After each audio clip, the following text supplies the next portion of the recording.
मेरे रब का दर खुला है।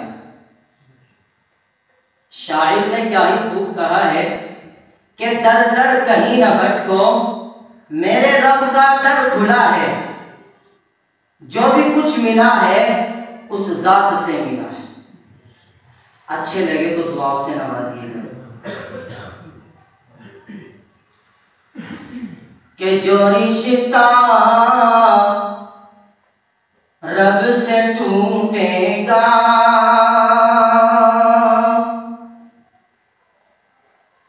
तो क्या क्या पूजना होगा।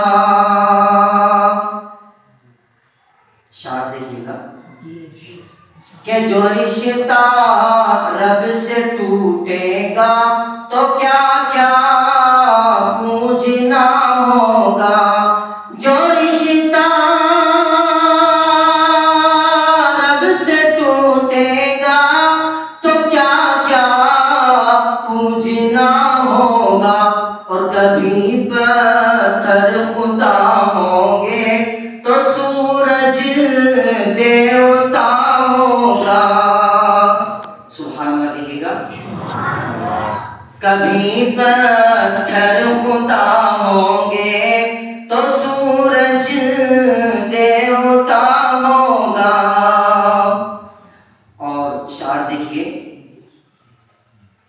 कि मुसलमानों तुम आ जाते हो मक्कारों के चक्कर में। शायर देखिएगा मुसलमानों तुम आ जाते हो मक्कारों के चक्कर में। अगर दज्जाल आ निकला हमारा हाल क्या होगा। सुभान अल्लाह।